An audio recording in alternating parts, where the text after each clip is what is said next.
Amigas y amigos, de nuevo seguimos un domingo más.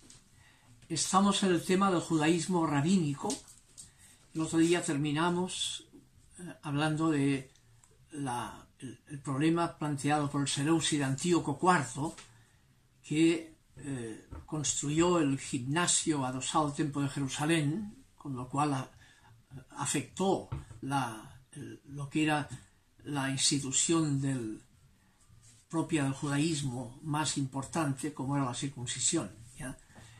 Junto con eso, además, nombró a un sacerdote que no correspondía a los que algunos levitas consideraban que era la auténtica sucesión de Aarón y de Sadoc, el sacerdote nombrado en el templo por David, la época de la instalación del templo.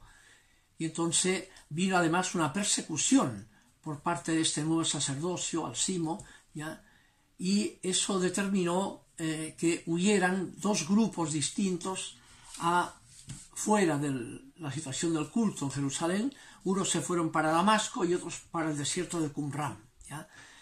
Es ahí, en el descubrimiento de Qumran, donde hemos podido verificar y comprender mejor lo que ya se sabía por Flavio Josefo en las antigüedades judías sobre este problema, ¿ya? Pero no había, incluso se conocía por un descubrimiento anterior el documento de Damasco, ¿no? Pero aquí tenemos en las ruinas de Qumran descubiertas ese texto del documento de Damasco también, más otros documentos de la regla que regía a los refugiados o retirados en ese desierto de Qumran, ¿ya? Vamos a ver el contenido de esto. En primer lugar, el texto del documento de Damasco, el inicio del texto, tal como lo conocemos, ya en la columna primera dirá lo siguiente: Dios consideró las obras de ellos y cómo lo buscaban con corazón sincero, y entonces suscitó entre ellos al maestro de justicia, para que los condujese por el camino recto según su corazón. Y aparece aquí un maestro de justicia como conductor a estos que van a Damasco, y también se encuentra como el principal representante o responsable de la comunidad de Qumran, en los textos de Qumran, ¿ya? Entonces se vincula a este grupo un texto famoso del libro de los Números, que es uno de los antiguos libros del Pentateuco, en el capítulo 21, donde se interpreta que la roca de la cual Moisés sacó agua picando con el bastón, aunque en el texto del Éxodo dice que eso fue una tentación de Moisés por la cual Dios castigó a Moisés y a Aarón para que no entraran ellos como líderes. Sin embargo, en este texto del capítulo 21 de Números, interpreta esa agua de ahí como un pozo, y dice el texto, el versículo 16 en adelante: ese es el pozo a propósito del cual Yahvé dijo a Moisés: reúne al pueblo y le daré agua. Entonces Israel entonaba este cántico: que suba el pozo, cántenle. Pero el pozo que cavaron príncipes, que excavaron los jefes del pueblo con el cetro, con sus bastones de mando. Y hay una interpretación notable de que ahí hay un tesoro, que es un agua, un pozo, que con el bastón de Moisés es como el cetro mesiánico, ¿no?, del cual los príncipes lo cavaron para sacar la verdadera agua. Eso es interpretado así en el documento de Damasco, cuando dice, al final del capítulo primero también: en todo tiempo Dios escogió hombres marcados por el nombre, a fin de dejar para sí un grupo de escogidos y reprobar la superficie de la tierra con su posteridad. Por medio de su ungido les hace conocer el Espíritu Santo. Él es la verdad, y en su nombre son salvados todos ellos. Fíjense que en la página luego, en el documento, otra columna, el documento de Damasco dirá: fueron los jefes del pueblo los que abrieron el pozo bajo la dirección del conductor. Es la fuente de la ley. Los que abrieron son los penitentes de Israel, que salieron de Judá y emigraron a Damasco. De este modo se mantendrán sujetos a la verdadera interpretación de la ley, la que es válida para el tiempo de la impiedad, que se separen de los hombres de perdición, etc., ¿no? Y pone que estos que van a Damasco con el conductor o maestro de justicia son los que llevan el verdadero significado de la ley, que estaba como escondida en ese pozo que venía desde Moisés y Aarón, vinculado a ese bastón que es el cetro mesiánico. Por eso el texto dice que remite a ese ungido. Por medio de su ungido les hace conocer el Espíritu Santo. El ungido es Mesías, el Mesías, la expectativa mesiánica, el conductor de la auténtica ley, la auténtica reinterpretación de la Torá. Ese está ungido por el Espíritu Santo. Sale este título aquí y en otro texto, 2 veces sale también en Qumran, en el resto de Qumran, y en todo el Antiguo Testamento el Espíritu Santo solo sale 2 veces. Es un título muy especial, que se aplica aquí al maestro de justicia, al conductor, al que tiene el pozo que ha sacado desde Moisés, que estaba el agua que Dios suscitó con el bastón o cetro de Moisés, ¿no? Y ahí sale también el tema de la separación, ¿no? Que estén separados. Y ahí viene el tema puritano propiamente tal. Son textos puritanos, de dualidad entre buenos y malos, en que los malos, por ejemplo, dirá, ya no tienen parte con la casa de la ley, los malos, como sus semejantes que se alejaron siguiendo al hombre de mentira, así serán ellos juzgados, porque prefirieron los errores a los estatutos justos, despreciaron la alianza fiel establecida en el país de Damasco, por estos que lo llevaron, hasta ser nueva alianza, y no habrá para ellos ni para sus familias lugar en la casa de la ley. ¿Ya? Pero los penitentes de Israel, que se arrepintieron de su iniquidad, guardan la alianza de Dios, etc., ¿no? Entonces marca ese dualismo, además vinculado también, en el mismo texto del documento de Damasco, vinculado a el otro tema del libro de los Números, el capítulo 24, del 22 al 24, vinculado a una profecía especial, que es la profecía de Balaam.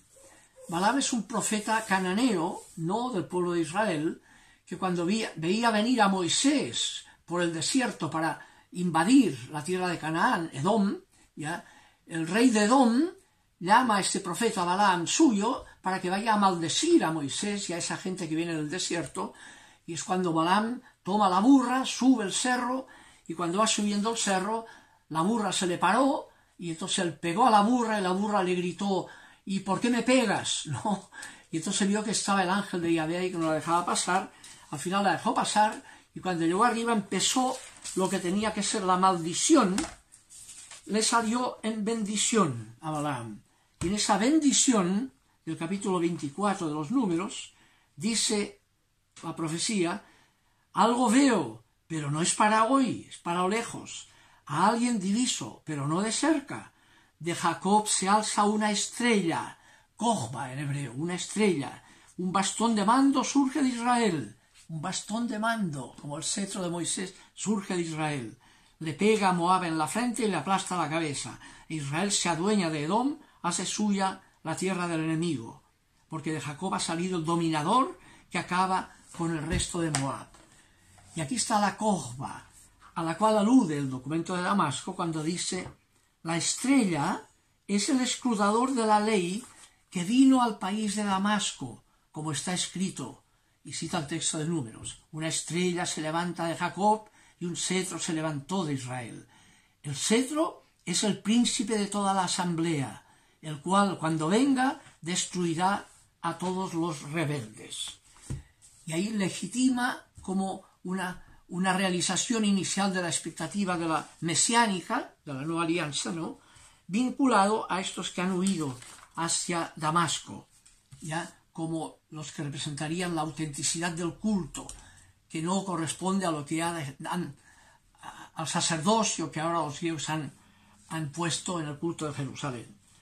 Algo análogo encontramos en los textos de Qumran, con los dos textos propios de Qumran, que son la regla de la congregación y la de las dos columnas. Veamos lo específico que hay aquí.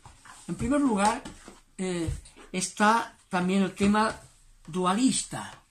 Ese dualismo puritano de buenos y malos tiene que ver probablemente con el zoroastrismo persa. En el siglo VI, Zoroastro en Persia estableció esa perspectiva dualista de Hormuz y Arimán, obviamente en la época en que estaban exiliados los judíos y que los persas los liberaron, ¿no? Por tanto, hay una influencia posible de ese dualismo persa en el dualismo que encontramos aquí, tanto en el tema de Damasco como en Qumran. Dice, por ejemplo, el documento de Qumran, cuando sucedan estas cosas: en el desierto abrid su camino, aplanad en el yermo la verdad de nuestro Dios. Van a Qumran, al desierto, estos, ¿no? Y luego dirán, más adelante, se congregarán para conducirse conforme a los juicios de los hijos de Sadoc, el auténtico sacerdocio, esto es, de los sacerdotes y de los hombres de su alianza, que se separan para no ir con el pueblo común, porque dirá, ningún hombre de simple espíritu podrá entrar en la congregación. Y entonces marca una separación tremenda, dirá él aquí en la columna segunda del documento de Qumran: estos son los hombres del nombre que se presentarán para participar en el consejo de la congregación de Israel junto a los hijos de Sadoc. Aquel que esté manchado con alguna de las impurezas del hombre no podrá entrar en la reunión. Tampoco los que estén manchados con alguna impureza de las que se prohíben para entrar a la asamblea, como sería toda persona con algún defecto corporal, los cojos, los mancos, los tuertos, los ciegos, los sordos, los mudos, los que tengan algún defecto que les deforme la figura, o sea, para los leprosos. Ninguno de todos estos debe tomar asiento en el consejo de la comunidad, porque los ángeles de santidad están en cada uno de sus lugares.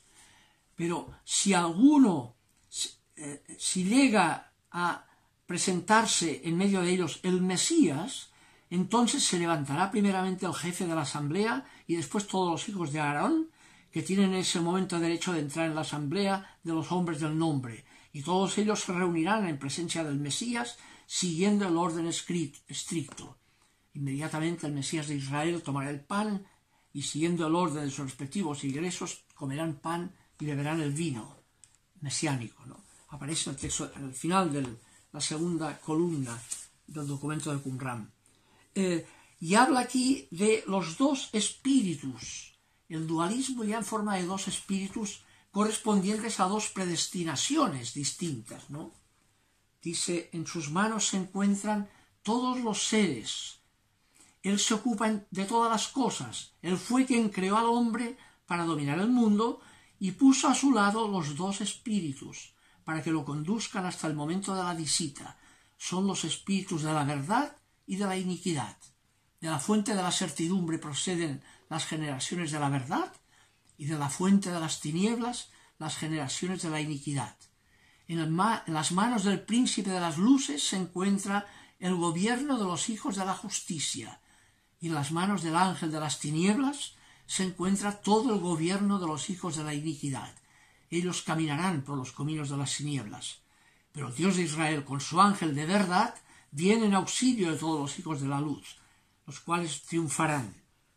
Y entonces esos ángeles aparecen con nombre. ¿Cuáles son los dos ángeles? Es por un lado, dice, hiciste a Belial, el nombre es Belial, equivalente previo al Satán, hiciste a Belial nada más que para probar, el que prueba, el que tienta. Ángel maligno, lo hundiste en las tinieblas, su propósito es hacer el mal y atraer a los hombres a la culpa, tentar. En cambio, dirá después, al partido de la liberación envió una poderosa ayuda por medio del ángel más excelso, por medio de la real dignidad de Miguel, desde la luz eterna, para inundar de gloria a Israel, para dar la paz y la bendición al partido de Dios, presidido por el ángel Miguel. Exalta entre los dioses la dignidad del príncipe Miguel y el dominio de Israel sobre toda carne.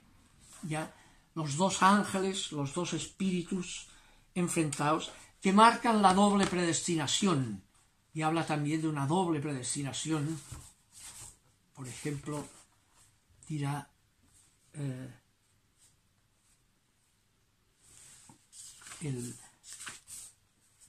bueno, ya lo leí porque aquí se extravió la... Por tanto, aquí vemos temas que después volverán a reaparecer y que será un elemento que marcará también debates posteriores. ¿Ya? Vimos ya el debate que viene del dualismo de Zoroastro, que marcará el maniqueísmo, que influirá en el cristianismo y cierta dualidad en el cristianismo, con el concepto de doble predestinación, que marcará la reforma de Lutero a partir de Agustín, ¿ya? Y que sigue vigente hoy día a veces, ¿no?, en los conflictos cristianos, ¿no?